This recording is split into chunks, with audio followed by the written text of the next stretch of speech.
আপনার বাড়িতে কি অশান্তি, দুশ্চিন্তা বা নেতিবাচক শক্তির অনুভূতি রয়েছে? আপনার বাড়ির পরিবেশ কি কখনো ভারী বা অস্বস্তিকর মনে হয়? এর সমাধান হতে পারে ওম নমঃ শিবায় মন্ত্র। এটি শুধুমাত্র এক প্রাচীন বৈদিক মন্ত্র নয়, বরং এক শক্তিশালী তরঙ্গ যা আমাদের চারপাশের নেতিবাচক শক্তি দূর করতে সক্ষম। আজ আমরা জানব কিভাবে এই মন্ত্র উচ্চারণের মাধ্যমে আপনার বাড়িকে শুদ্ধ ও পবিত্র করা যায় এবং কিভাবে এটি আমাদের জীবনে শান্তি ও সমৃদ্ধি আনতে সাহায্য করে। নমস্কার বন্ধুরা, আমি কণিকা মোটিভেশনাল স্পিকার চ্যানেলে আপনাদের সকলকে স্বাগত। চলুন তাহলে ভিডিওটি শুরু করা যাক। ভিডিওটি শুরু করার আগে যারা এই চ্যানেলে নতুন তারা অবশ্যই চ্যানেলটি সাবস্ক্রাইব করে পাশে বেল বাটনটি বাজিয়ে দিন নতুন ভিডিওর নোটিফিকেশন সবার আগে পেতে, এবং ভিডিওটি লাইক, কমেন্ট এবং শেয়ার করবেন যেন তারাও ভিডিওটি দেখে উপকৃত হয়। বন্ধুরা, চলুন তাহলে মূল ভিডিওতে প্রবেশ করা যাক। ওম নমঃ শিবায় মন্ত্রটি মহাদেব শিবের এক অত্যন্ত পবিত্র মন্ত্র।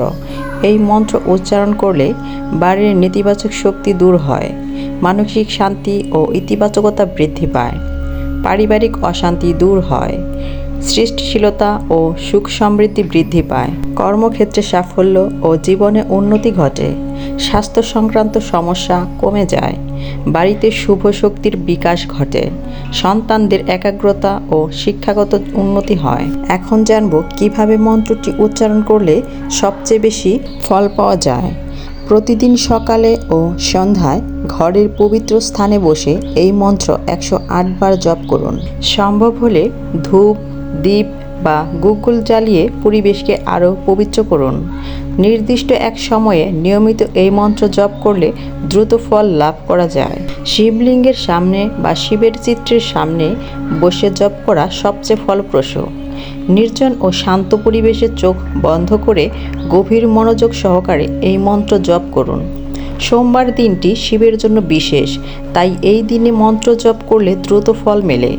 যদি সম্ভব হয়, জলপূর্ণ তামার পাত্রে তুলসী পাতা রেখে এই মন্ত্র উচ্চারণ করুন।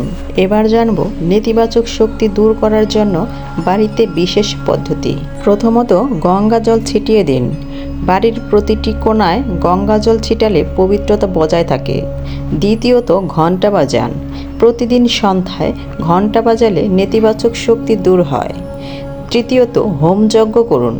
ঘরে গুগ্গল, চন্দন কাঠ ও তুলসী পাতা ব্যবহার করে যজ্ঞ করলে বাড়ির শক্তি ক্ষেত্র পরিষ্কার হয়। চতুর্থত, শিব চতুর্দশী বা সোমবারে উপবাস।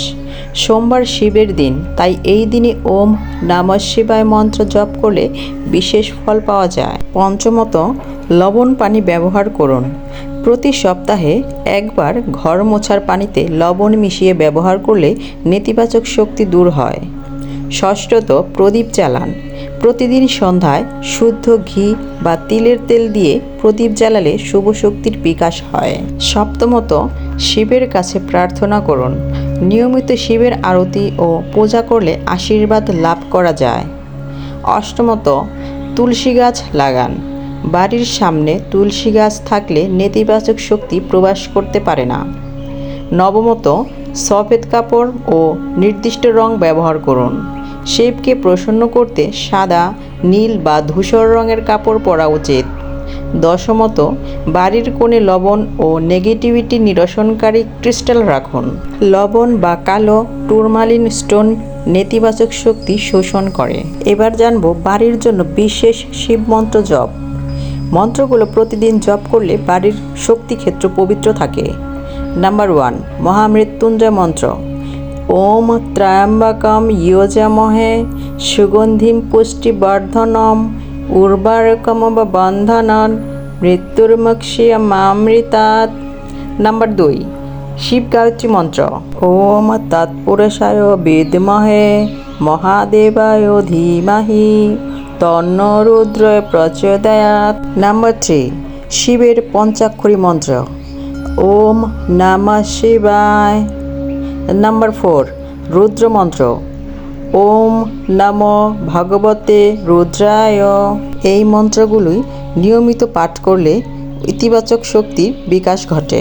ওম নমঃ শিবায় শুধুমাত্র একটি মন্ত্র নয়, এটি এক শক্তিশালী শক্তি যা আমাদের জীবনে ইতিবাচক পরিবর্তন আনতে পারে। নিয়মিত এই মন্ত্র জপ করলে বাড়িতে শান্তি, আনন্দ ও সমৃদ্ধি ফিরে আসে। শিবের কৃপায় সকলের জীবন হোক পবিত্র, সমৃদ্ধ ও আনন্দময়। শিবের নাম জপ করুন, নেতিবাচক শক্তি দূর করুন এবং শিবের আশীর্বাদে জীবনকে সুন্দর করে তুলুন। ওম নমঃ শিবায়। এবার কিছু অনুপ্রেরণামূলক উক্তি জেনে নেওয়া যাক। কর্ম করো, ফলের আশা করো না। তুমি শুধু তোমার কর্তব্য করে যাও, ফলের চিন্তা তোমার কাজ নয়। যে ব্যক্তি নিজের মনকে নিয়ন্ত্রণ করতে পারে সে সমস্ত জগৎকে নিয়ন্ত্রণ করতে পারে।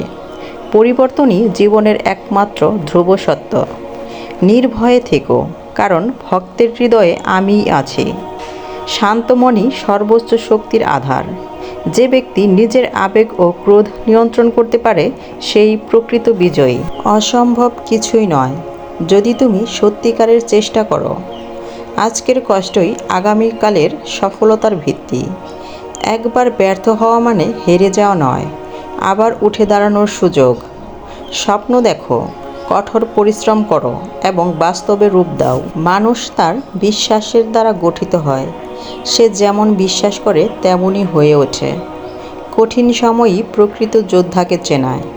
যে নিজের মনকে জয় করতে পারে তার জন্য সাফল্য নিশ্চিত।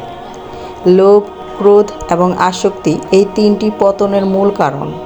নিজের কর্তব্য পালন করো, কারণ কর্মই প্রকৃত ধর্ম। জ্ঞান, ধৈর্য এবং আত্মনিয়ন্ত্রণ এই তিনটি শক্তি তোমাকে সব বিপদ থেকে রক্ষা করবে। বাহ্যিক কোলাহল থেকে মুক্ত হয়ে নিজের অন্তরের শান্তি খুঁজে নাও। শুদ্ধ আত্মা, নিঃস্বার্থ ভালোবাসা এবং সত্য পথেই জীবনের প্রকৃত সাফল্য নিহিত। যে ব্যক্তি সত্য ও ন্যায়ের পথে চলে তার উপর আমার আশীর্বাদ চিরকাল থাকবে। অন্ধকার কখনো চিরস্থায়ী হয় না। নতুন সূর্যোদয় তোমার জন্য অপেক্ষা করছে। তুমি যদি নিজেকে বিশ্বাস করো তাহলে সাফল্য তোমার জন্য অপেক্ষা করছে। বিপর্যয়কে সুযোগে পরিণত করাই প্রকৃত জ্ঞানীর কাজ। পরিশ্রম কখনো বৃথা যায় না, সময় মতো এর ফল আসে। জীবনে সফল হতে হলে তোমাকে তোমার ভয়কে জয় করতে হবে। আজকের সংগ্রামী আগামীকালের শক্তি। শিব মন্ত্রের ওম নমঃ শিবায় মন্ত্রের নেতিবাচক শক্তি দূর করার শক্তি সম্পর্কিত বিস্তারিত আলোচনার কোন অংশটুকু আপনাকে সবচেয়ে বেশি অনুপ্রাণিত করেছে তা কমেন্টে জানাতে ভুলবেন না। ভিডিওটি দ্বারা আপনারা বিন্দুমাত্র উপকৃত হলে আমাদের প্রচেষ্টা সার্থক হবে। ভিডিওটি শেষ পর্যন্ত দেখার জন্য আপনাকে জানাই অসংখ্য ধন্যবাদ।